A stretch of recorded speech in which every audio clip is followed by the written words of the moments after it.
I'm going to try and keep to this 10 minutes. I'm just going to set a timer off for me because like all profs, I do like to talk. And this is a chance really to share some work that we've been doing, kindly funded by LRaPP, but in collaboration with the GLA. And I know that Hector will speak on the panel later with a different perspective. Firstly, just to give a context on iLead. iLead is what we call in the Business School an education centre. And what it means is really we're looking for different ways to construct education, predominantly business education, in a way to develop skills and knowledge for students.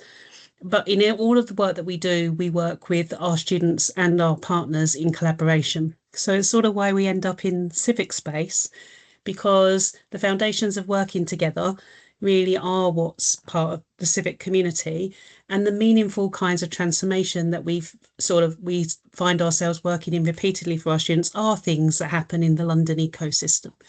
So that's just to give a sort of a context. When you ever ask Copilot, by the way, to draw a professor, it will always draw Albert Einstein unless you give it any other instructions. So here we go. But I use this slide in our own internal seminar, but I've come up with a new version at the end that I think is the results of what we've found in our journey so far. But one of the issues that we have, even when we move into sort of public engagement and civic work, is really moving beyond ourselves as professors from the notion that our research tells us everything that we wish to broadcast. So here we have Albert Einstein telling the young man about whether he should or should not be buying these articles in the supermarket, to actually trying to move us into listening mode and co-creation within the community. And it is quite a challenge for the way that we've been trained in most disciplines to think and speak in this way. So seeing people, members of the public, as co-creators. Now, in other disciplines, it might be easier. So some of you may be from disciplines where that collaboration is more usual. I'm from economics, so we definitely relate much more with the Albert Einstein there on average. But what we are learning as a community, actually, and particularly in my engagement with the World Economic Society, is that we need to learn how to co-create in lots of ways for the next stages of our development. So these are just an example of sort of the traditional model where we might go to try to tell people things, to trying to tell them in a friendly way, to finally actively listening and trying to sort of input through conversation. And we'll come back to how I think our PhD interns have changed maybe this model, but this was the basis of the proposal idea. I just wanted, and now I am an economist, so I do want to put some numbers here. And it was really lovely for Ben to talk about how many students are involved in this process. But our current second years on UKRI funded doctoral programmes across the country now have embedded within their scholarships 3 months of internships, and they are required to do that at some point in their PhD degree. So our current second years in that position, so any of the UKR funded students that happen from now, will have these 3 month placements. Now in the social sciences, where I'm from, we have in the London area 1, 2, 3, 4, 5, 6 DTPs that have connections with the London region or universities based in London. And it means that any of the students in those DTPs are now have a requirement to do 3 month placements, and they're in our geographic area. Now, of course, in London, we could reach out to anyone, right? I think most students, I'd love to, London's my hometown, which is how Ben Cook and I started talking. So I'm sure everyone wants to come to London, but even within our own ecosystem, this is a fair few. So let's give you some context. We've got something like 500 ESRC funded PhD students, of which about 30% of all funded PhD students sit in London. So that's about 150 students a year.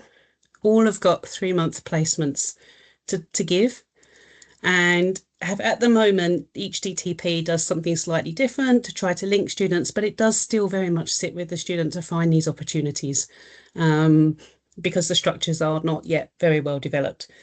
In terms of practicality numbers, just putting on sort of 35-hour weeks, I wasn't trying to work them too hard over the 13-hour weeks. That's a lot of hours of pre-funded research students that we potentially have in our ecosystem. And if we multiply that by each year in social science, that's equivalent to something like 44 members of full-time staff, if we can find a way of leveraging this for our collective benefit. So I would argue that that's the opportunity, but I'm not sure how we're doing that yet. as I said, in the list DTP, we started this process with the GLA by actually just thinking of a topic between GLA economics and myself as a Labour economist, and coming up with a proposal that we fed through the standard process. So we've got a sort of a topic holder on the DTP website. This is this one. I've had a couple of contacts with students. It's always trying to find the timing between when the student can make that engagement and the timelines of the GLA team. And so we started that process in the way that we're currently doing, and it was really sticky. And the aim of the project really was to say, can we experiment with this a little bit more to make better use of these kinds of opportunities within our region? And I'm sure Hector will talk about this a little bit in terms of implementation. So I'm going to stick away from implementation. But I think there's three main highlights of the contribution that academics can make to make these 3-month placements possible more broadly. One is just being the bridge and the connector, and really taking that responsibility to be the active connector within our ecosystem. So I'm really grateful to Hector and the team at the GLA for continuing to take my random questions, and also Adam and Adam's team. But it takes effort from all parties to keep that conversation live to make these opportunities land. So that's the first one. This is an investment in our collective community. The second is one of the things that we have assets of in a university that may be more difficult or challenging within some civic contexts, particularly in local authorities, is the ability to offer a desk and a computer connection to do work. So the generation of the idea was the easy piece, but actually getting things through processes in any HR process in any organisation to give someone a space to work in is not. But actually, since we've learned COVID was really helpful, actually universities have the ability to offer a desk and an internet connection relatively easily, and so the collaboration can really work there, and that gives us an asset that we can share. And finally, our instincts always in designing these projects are normally around sort of what can we do on a research project? What output can I get? It's how I'm trained as an academic. But actually we have a lot of other skills that we can lose here. The research skill itself may not lead to the generation of a research paper that's published, but it may lead to a literature search through our databases that could be really helpful to our colleagues in the context. It could be a sort of a scoping study of different databases, but the actual doing the work may not be the output. It might be facilitating the process. And so the two outputs that we ended up with in this process was a deep dive literature review around skills and how to convert the London Growth Plan objectives into something deliverable for the team. And the second was a sort of an overlay between the integrated settlement and the London Growth Plan and where the opportunities sort of lie. Now, the team can do that themselves, but it's a capacity piece, and it was a real opportunity for our doctoral student to sort of get in and see what was happening. So that's sort of the basis. Now, unfortunately, Mardi actually has his Viva today. So I have to message him this morning and wished him luck, because I would really rather he presented himself. But here we go. I'm going to do my best to paraphrase what he's put up. But if anyone's interested in his own words, on our iLeads website, he's sort of written a piece about his learning. So when we did an internal presentation, he sort of talked about his learning, and I said, well, can you write that up for us? So his own words are available in more detail than I'm going to give. But the 6 headlines of what he feels he learned in that process was: 1, academic study can give you a deep dive in a topic, but it's the how to make that then translate into action in social science is challenging.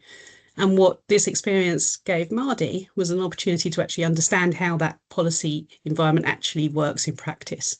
So yes, the theoretical construct that he came up with in his own doctorate, which was about managing ports, ironically, in East Anglia, so Felixstowe and things around the supply chain. But how does that look like in practice for the local community to action those works is what he's then taken away from this project and been able to apply for his thesis.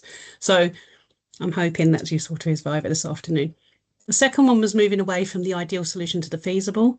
One of the things he really learned was that the optimization within constraints, and that constraint often being time rather than resources.